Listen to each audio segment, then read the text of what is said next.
नमस्कार, मैं हूं दीपाली राणा। आप देख रहे हैं योर मनी, पर्सनल फाइनेंस से जुड़ा हमारा स्पेशल शो जो हर रोज हम ठीक 6:30 बजे आपके लिए लेकर आते हैं ताकि आपकी मदद कर सकें बेहतर फाइनेंशियल प्लानिंग करने में। तो अगर आपने इन्वेस्टमेंट्स की हुई हैं, जानना चाहते हैं कैसे बेहतर बना सकते हैं, चॉइसेस जो पिक की हैं वो ठीक हैं या फिर नहीं, उन सभी पर हमारे एक्सपर्ट्स आपको एडवाइस देते हैं। साथ ही किस तरीके से आप अपने गोल्स को हासिल कर सकते हैं छोटी इन्वेस्टमेंट से भी, ये भी योर मनी आपको सिखाता है। तो अगर आपके पास कोई भी सवाल है इन्वेस्टमेंट से जुड़ा हुआ तो आप अपने सवाल हमें भेज सकते हैं। कई सारे तरीके हैं इस शो में पार्टिसिपेट करने के। ईमेल के थ्रू भेजिए, yourmoney@nw18.com हमारी ईमेल आईडी है। 7045220000 हमारा व्हाट्सएप नंबर है। फेसबुक, ट्विटर पर ये शो लाइव भी जा रहा है, अपने क्वेश्चंस आप पूछ भी सकते हैं और साथ ही अपने सवाल भी भेज सकते हैं। ये शो भी देख सकते हैं प्लेटफॉर्म्स के थ्रू #AskAwaz लिखकर। तो यह है तरीका शो में पार्टिसिपेट करने का।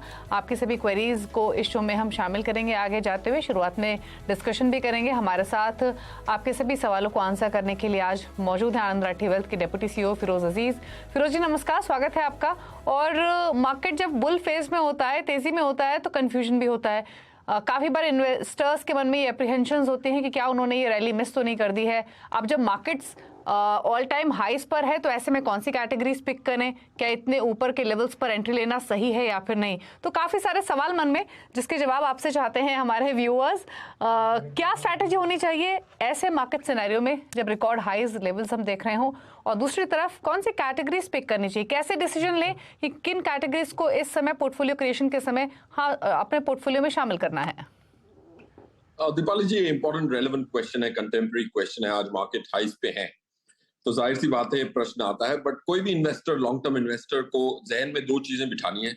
जैसे दुनिया की ग्रेविटी डाउनवर्ड होती है, मार्केट की ग्रेविटी अपवर्ड होती है। मार्केट जितना भी नीचे जाए वो उसका झुकाव ऊपर की तरफ ही होता है, तो ग्रेविटेट होके वापस ऊपर जानी ही है। तो आपको जब नीचे जाए तो डरना नहीं है, ऊपर जाए तो ये मान के चलना है कि अगर कॉर्पोरेट्स जो कंपनियां हैं वो अगर ज्यादा कमाएंगी तो जाहिर सी बात है उनकी वैल्यू ज्यादा होती जाएगी। अगर वो कमाना बंद कर दें तो यहीं स्टैग्नेट हो जाएगी या गिर भी सकती है। तो बट ऐसा तो है नहीं। इंडिया की टॉप 50 कंपनीज तो कमाएंगी और लास्ट पिछले साल से और अच्छा कमाती हैं। हर साल ऐसे ही होता है ज्यादातर। सो पॉइंट 1 मैं ये कहना चाहता हूं कि पीक को आप इन आइसोलेशन ना दें। वो पीक क्यों आता है, बार बार नया पीक क्यों आता है, हर 2 साल में नए नए पीक आते हैं, हर 1 साल में नया पीक इसीलिए आता है क्योंकि कंपनियां कमाती हैं तो प्राइस कहीं तो जाएगा, ऊपर ही जाएगा, जाहिर सी बात है। पॉइंट 1। पॉइंट 2 ये भी जहन में रखें कि मार्केट हमेशा ऊपर की स्तरों से नीचे की स्तर हर साल, एक नॉर्मल साल में 15% गिरती है। तो ये प्रश्न पूछना बंद करना चाहिए हर इन्वेस्टर को। जब मार्केट गिरती है तो ये फाइंड आउट करने निकल जाते हैं कि क्यों गिरी। मार्केट अपना कारण ढूंढ लेती है, गिरने का भी बढ़ने का भी। आपको ये निर्णय करना है कि गिरे तो आपको क्या करना है। तो कुल मिला के मार्केट की गिरावट एक नॉर्मल प्रैक्टिस है। तीसरा पॉइंट, इसीलिए एफडी से 2-3 गुना रिटर्न क्यों मिलता है, क्योंकि अनसर्टेनिटी होती है। अब हैविंग सेड व्हिच, करंट स्थिति में अगर एक एसआईपी इन्वेस्टर है उसको अपनी एसआईपी को बरकरार रखना है। अब ऐसा तो हो नहीं सकता कि आप 2-2 हजार रुपए डालें और हमेशा वो उसकी वैल्यू ऊपर ही हो। ये आरडी तो है नहीं, रिकरिंग डिपॉजिट होता तो हमेशा आप जिस भी दिन बैंक पे जाते हो बोलता है आज आपको वैल्यू सबसे ज्यादा है। तो ये इक्विटी मार्केट, तो अपनी एसआईपी को कंटिन्यू करें। ज्यादा इतना आपको सोचने की जरूरत नहीं। आपको अपनी एसआईपी करते जाएंगे तो आपको 13 से 14% लॉन्ग टर्म में मिल जाती है कंपाउंडेड। वो काफी अच्छी रिटर्न साबित होती है। 30 सालों में अगर 1000 रुपए की एसआईपी से अगर कोई आधा करोड़ इकट्ठा कर सकता है तो क्यों ना 1000 रुपए की SIP without questioning yourself you can do. That's point 1 Deepali ji, from a context standpoint. Okay, तो ये आपको बेसिक स्ट्रैटेजी क्या होनी चाहिए वो तमाम बातें फिरोज जी ने बताई हैं। लेकिन अगर हम प्रीवियस या फिर पुरानी हिस्ट्री को देखें फिरोज जी, तो कौन कौन सी वो पॉकेट्स रही हैं जिन्होंने अंडर परफॉर्म किया है या फिर जिन्होंने आउट परफॉर्म किया है, और कुछ स्पेसिफिक कैटेगरीज जो आपके जहन में आती हैं। देखिए, before I go two categories of कौन से समय में कौन सी कैटेगरीज अच्छा प्रदर्शन देती हैं, पहले मैं आपको ये बता देता हूं कि कैटेगरीज काफी हैं बट एक 7-8 कैटेगरी बहुत महत्वपूर्ण है। आपको वो बाइफर्केट करनी है। अगर 12-15 कैटेगरीज हैं इक्विटी में ही, तो उसमें से 7-8 कैटेगरी आपकी फाउंडेशन बनाती है, आपके इन्वेस्टमेंट्स की नींव बनाती है। तो उनको आप पहचानें और उनमें से कौन सी आपके लिए सबसे अच्छी होगी from a risk reward perspective, उसको भी पहचान लें। तो large cap, large mid cap, flexi cap, focused, multi cap, small cap and Contra. हमारे हिसाब से ये जो 8 कैटेगरीज मैंने रीड आउट की, ये एक फंडामेंटल पोर्टफोलियो क्रिएट करने में, फाउंडेशन बनाने में बहुत काम आती है। That's point 1। फिर हमने ये देखा 2018 में सेबी ने ये क्लासिफिकेशन क्लियरली दी थी इन्वेस्टर को। उन इन्वेस्टरों की लाइफ सिंपल करने के लिए, हम सबकी लाइफ सिंपल करने के लिए उन्होंने कैटेगराइजेशन बहुत कैटेगोरिकल कर दी 2018 अक्टूबर में, if I am not wrong. तो उसके बाद जो 5 साल हो चुके हैं उसमें हमने देखा कि large cap category for example में कितनी स्कीमें हैं और उन कितनी स्कीमों में से कितने स्कीम मार्केट से अच्छा प्रदर्शन देती है, निफ्टी से अच्छा प्रदर्शन देती है। तो उसमें सिर्फ 33% स्कीमें निफ्टी को बीट कर पाई और जिन्होंने बीट किया उन्होंने 3% पर एनम से बीट किया। तो number of schemes which have beaten Nifty are 33% और 37% and they have beaten it by 3% per annum. उसी समय में दूसरी कैटेगरी अगर आप देखें, स्मॉल कैप कैटेगरी, 71% जो स्कीमें हैं उन्होंने अपने खुद के बेंचमार्क को बीट किया, 47% ने निफ्टी को बीट किया और जो बीट किया उन्होंने 12.8% से बीट किया। तो जाहिर सी बात है स्मॉल कैप पोर्टफोलियो में ना होना would be a not a great strategy. तो उस हिसाब से अगर आप 8 कैटेगरीज लें कि कितनी स्कीमों ने आउट परफॉर्म किया, तो स्मॉल कैप में सबसे ज्यादा परसेंटेज है, मल्टी कैप और मिड कैप में सेकेंड लार्जेस्ट परसेंटेज है और लार्ज कैप कैटेगरी में सबसे कम परसेंटेज है। तो ज्यादा पैसा अगर आप flexi cap, large and mid cap, multi cap, small cap और मिड कैप में डालेंगे तो आपका पोर्टफोलियो और स्ट्रॉन्ग बन सकता है। रहा सवाल बुल एंड बेयर मार्केट्स में, हमने बहुत yes Deepali ji, back to you. जी। तो फिरोज जी ने इनफैक्ट काफ़ी सारी इंपॉर्टेंट बातें आपको बताई, प्रीवियस परफॉर्मेंस से लेकर किन कैटेगरीज के साथ आपको जाना चाहिए और चढ़ते मार्केट में स्ट्रैटेजी क्या होनी चाहिए, वो तमाम बातें भी आपको समझाई हैं। तो उम्मीद करते हैं कि आपके मन में अगर कोई भी अप्रीहेंशंस है इस समय नई इन्वेस्टमेंट्स को लेकर या एग्जिस्टिंग पोर्टफोलियोज को लेकर, तो वो डेफिनेटली दूर हुई होंगी। लेकिन काफ़ी सारे कॉलर्स हैं हमारे साथ जो अपने क्वेश्चंस पूछना चाहते हैं। आई एम श्योर फिरोज जी आपके जो व्यूज़ हैं वो कंप्लीट हो चुके हैं या कोई और पॉइंट ऐड करना चाहते हैं? नहीं Deepali ji, let's go to queries. Of course इस मार्केट की म्यूचुअल फंड की जो एरिया है वो इतनी बड़ी है कि टॉपिक्स आप हर वीक लेती हैं, तो I think this good. Let's go to queries. ठीक। सौरभ हैं हमारे साथ पश्चिम बंगाल से अपना सवाल पूछने के लिए। सौरभ जी नमस्कार, बताइए क्या सवाल है आपका? नमस्कार मैम, गुड इवनिंग। मेरे पास मैम है एसबीआई का मिड कैप है, पराग पारिक फ्लेक्सी कैप है और निपॉन इंडिया स्मॉल कैप और Mirae asset blue chip large cap. तो इसमें हम हर महीने 2-2 हजार करके एसआईपी करते हैं। तो 18 से 20 साल का मेरा नजरिया है, तो मेरे को 1.5 करोड़ चाहिए। ओके। तो ये ठीक है। और कितना टाइम हो चुका है आपकी इन एसआईपीस को? 2 साल। 2 साल हो चुका है और 2 लाख के आसपास की पोर्टफोलियो की वैल्यू है। हाँ। 1.5 करोड़ का टारगेट है 18 से 20 साल में और 7,250 की आपकी ईएमआई चल रही है जो आपने बताया। अगर इनके फंड्स देखें तो इन्होंने मेंशन कर भी दिए, मैं क्विकली रिपीट कर देती हूँ। फिरोज जी, इनके पास है एसबीआई मैग्नम मिड कैप, पराग पारिक फ्लेक्सी कैप, मेरे asset emerging blue chip, Nippon India small cap, 750 से लेकर 2,500 की इनकी एसआईपी चल रही है। बताइए क्या सजेशंस इनके लिए? इस सौरभ की जो पहली इंपॉर्टेंट पहलू है कि वो 20 साल की इन्वेस्टिंग करना चाहते हैं, which I think is a great time frame Saurabh ji. तो 20 साल अगर आप इन्वेस्ट करते हैं तभी जाके म्यूचुअल फंड जैसे प्लेटफॉर्म में फायदा मिल पाता है आपको। So that time frame is a tick mark. Second, आपको अगर अपनी गोल्स को मीट करना है 20 साल में 1.5 करोड़ रुपया, तो 14% के अगर मैं रिटर्न की उम्मीद करूं कंपाउंडेड, जो कि वाजबी होगा, तो आपको उसमें उसके लिए 9,500 की एसआईपी की जरूरत पड़ेगी। आप ऑलरेडी 7,500 पे हैं, 7,250 पे हैं, तो थोड़ी सी बढ़त की जरूरत पड़ेगी, तब जाके आप 14% की रिटर्न पे 1.5 करोड़ पे पहुंच जाएंगे। 14% से रिटर्न की उम्मीद ज्यादा करना मेरे हिसाब से मुनासिब नहीं है। जाहिर सी बात है, मार्केट कभी कभार बहुत अच्छा भी करती है तो ज्यादा भी रिटर्न आ सकती है, बट निफ्टी की जो मीडियन रिटर्न है वो 11 है। तो 11 + 2-3% जो फंड मैनेजर एक्स्ट्रा कर देते हैं तो 13-14 की उम्मीद कर सकते हैं। तो 9.5 पे ले जाएं आपकी एसआईपी। आपकी 3 स्कीम्स काफी अच्छी हैं, एक ही स्कीम में बदलाव की जरूरत है हमारे हिसाब से। वो आप कंसिडर कर सकते हैं। पराग पारिक फ्लेक्सी कैप फंड को एग्जिट कर सकते हैं। आप अपने पोर्टफोलियो को थोड़ा ज्यादा एक्सपैंड करें, क्योंकि अगर आप 9,500 कर रहे हैं तो आपके पास 8-9 स्कीम्स की गुंजाइश है। तो HDFC flexi cap, ICICI true dividend yield, ICICI focused equity, Invesco India small cap, Quant active, SBI Contra, इनमें से कई सारी स्कीमें आप अपने पोर्टफोलियो में शामिल कर सकते हैं। और थोड़ा ज्यादा वाइड स्प्रेड करें, 2,500 की एक SIP नहीं करें, 1,000 की 9 करेंगे, तो in cyclical nature of the funds आपका पोर्टफोलियो ज्यादा रोबस्ट होगा। ओके, चलिए, तो आपके पोर्टफोलियो को लेकर सजेशंस दिए गए हैं। आप मेरे asset emerging blue chip, Nippon India small cap, SBI Magnum mid cap, इनमें इन्वेस्टमेंट्स कंटिन्यू करें। Franklin India blue chip, HDFC flexi cap, ICICI Pru dividend yield, ICICI Pru focus equity, Invesco India small cap, यानी काफ़ी सारे funds आपको fresh investments के हिसाब से भी सजेस्ट किए गए हैं।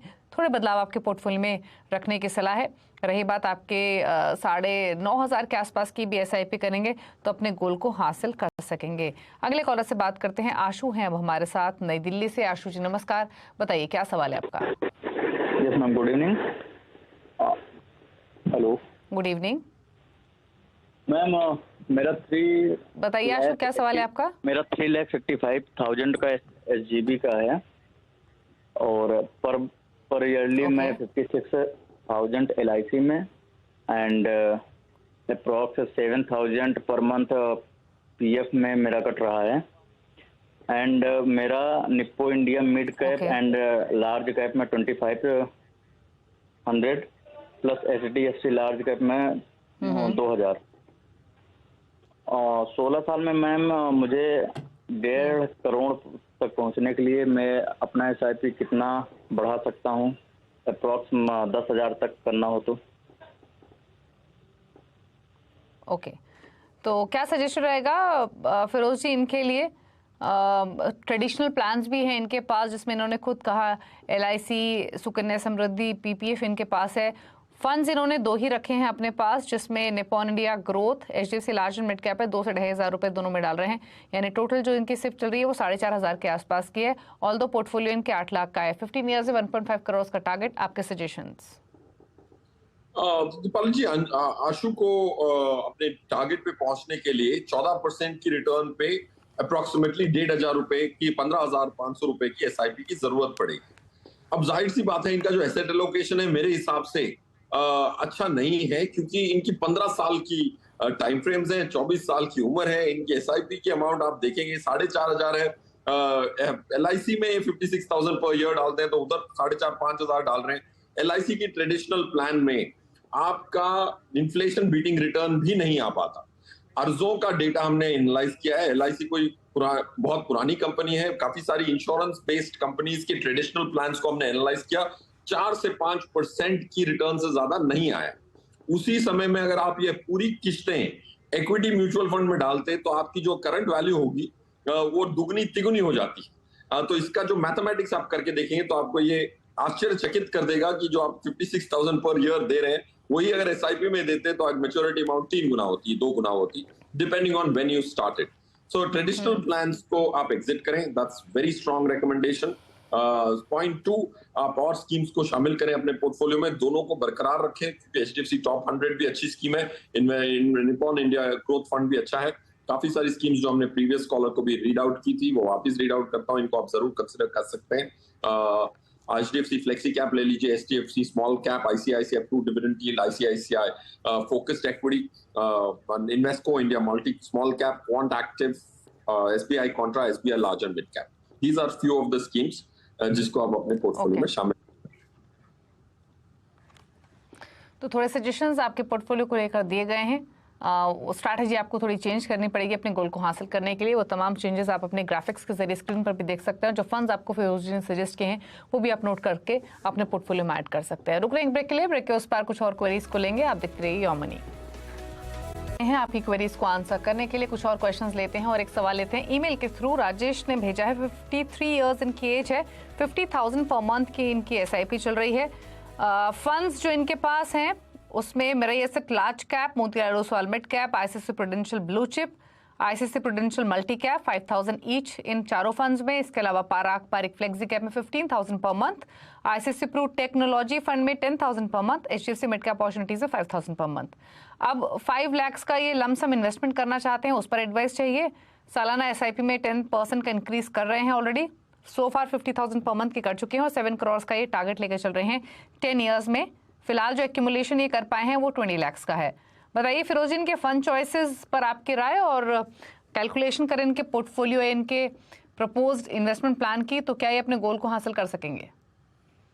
दीपाली जी, नहीं, ये अपने गोल को हासिल नहीं कर पाएंगे, क्योंकि इनके पास 10 साल का समय है। सोचिए 25 लाख रुपए का आज एक मुश्त पैसा हो, और इंसान अगर 50,000 रुपए पर मंथ डालते हैं तो 6 लाख रुपए होती है। ऑफकोर्स ये 10% से इजाफा भी कर रहे हैं, फिर भी इनको अगर 7 करोड़ के अमाउंट पे पहुंचना है, क्योंकि आप 10 सालों में 6 लाख के हिसाब से 60 लाख डालेंगे और 25 लाख का ऑलरेडी असल है, 85 लाख रुपए हैं आपके पास, और थोड़ी सी आप स्टेप अप करेंगे तो 1 करोड़ के कैपिटल में 7 करोड़ करना मेरे हिसाब से मुनासिब नहीं है 10 साल में। So point being made is 2,24,000 की आपको एसआईपी की जरूरत पड़ेगी, क्योंकि लंबी अवधि आपके पास इतनी नहीं है जो आप 7 करोड़ इकट्ठा कर पाए। तो you have to relook at your time frame. Of course आप 53 के हैं तो जाहिर सी बात है थोड़ा स्ट्रेच करना मुश्किल होगा, but I think that's the more important point. अब रहा सवाल आपकी जो स्कीम्स हैं, उसमें आपके पास टेक्नोलॉजी फंड है आईसीआईसीआई का। मेरे हिसाब से कोई भी रिटेल निवेशक को या कोई भी निवेशक को सेक्टोरियल फंड्स नहीं खरीदने चाहिए, क्योंकि सेक्टोरियल फंड खरीद के फिर उनको बेचना भी पड़ता है सही समय में। वो समय निकल जाता है काफी बार, और लोग जब बेचने का वक्त होता है तब खरीद रहे होते हैं, जब खरीदने का वक्त होता है वो बेच रहे होते हैं। तो इसीलिए प्लीज अवॉइड सेक्टोरियल फंड्स। अगर आपकी रिटर्न की 13-14% की उम्मीद है तो उनकी आपको जरूरत नहीं है। मोतीलाल ओसवाल मिड कैप अच्छी स्कीम है। पारिक फ्लेक्सी कैप आप एग्जिट करने की कंसिडर कर सकते हैं। आईसीआईसीआई ब्लू चिप भी आप एग्जिट कर सकते हैं एज फार एज आपकी एग्जिट लोड पीरियड्स खत्म हो गई। ओके, तो आपके लिए सजेशंस दिए गए हैं। 50,000 की एसआईपी से तो काम नहीं चलेगा, 2-2.25 लाख की एसआईपी करनी पड़ेगी अगर अपने गोल को हासिल करना है, क्योंकि टाइम होराइजन आपके पास है। आपके फंड्स को लेकर भी सजेशन दिए गए हैं। 4 फंड्स हैं जिनसे आपको निकलना है, 3 फंड्स में कंटिन्यू कर सकते हैं। नए फंड्स कौन से ऐड करने हैं वो फिरोज जी ने काफी सारे नाम आपको सजेस्ट किए हैं, आप अपनी स्क्रीन पर भी देख सकते हैं। चलिए पूछ लेते हैं फिरोज जी के टॉप 4 फंड्स, जिन फंड्स के साथ आप एक फ्रेश पोर्टफोलियो क्रिएट कर सकते हैं अगर अब तक आपने नहीं बनाया है तो। बताइए फिरोज जी, आपने कौन से फंड्स पिक किए आज? एचडीएफसी स्मॉल कैप, एक चिराग सेतलवाड़ का फंड है, बहुत काफी बड़ा है, 18,000 करोड़ का फंड है, छोटी कंपनियों में पैसा लगाता है। इसमें निफ्टी से बीटिंग रिटर्न्स अगर 3 to 5 ईयर की इन्वेस्टमेंट टाइम फ्रेम्स हो तो ऑलमोस्ट निश्चित है। SBI Contra, Dinesh fund manager हैं इसके, बहुत अच्छे फंड मैनेजर हैं, और उन्होंने कॉन्ट्रा बेट लेते हैं जो भेड़ चाल से परे होता है। क्वांट एक्टिव संदीप टंडन जो सीआईओ और फाउंडर भी हैं, उनकी काफी मैथमेटिकल मॉडल्स हैं, और ये इनका सेफर फंड है relative to the other funds. So Quant active एक अच्छा स्कीम है। Invesco India small cap, Tahir Badshah जो सीआईओ है इन्वेस्को के, वो पर्सनली इस स्कीम को मैनेज करते हैं। छोटी स्कीम है, 1200-1300 करोड़ की स्कीम थी in terms of asset under management, but वो स्मॉल कैप की वजह से काफी एजाइल है। तो ये 4 स्कीम्स का एक फुल पोर्टफोलियो बनाना चाहिए 500 रुपए की एसआईपी के साथ, और पेशेंटली वेट करना पड़ेगा। शॉर्ट टर्म में इतनी अच्छी रिटर्न नहीं आएगी जो आपको खुश कर सके। तो ये है 4 फंड्स फिरोज जी की चॉइसेस के हिसाब से, इनको कर लीजिए नोट और अपनी इन्वेस्टमेंट्स कर सकते हैं आप प्लान। चलिए, शुक्रिया फिरोज जी आने के लिए शो में और सभी क्वेरीज को आंसर करने के लिए। Thank you so much. इसी के साथ योर मनी में तो इतना ही। ब्रेक के उस पर भी खबरें जानी CNBC आवाज पर। नमस्कार।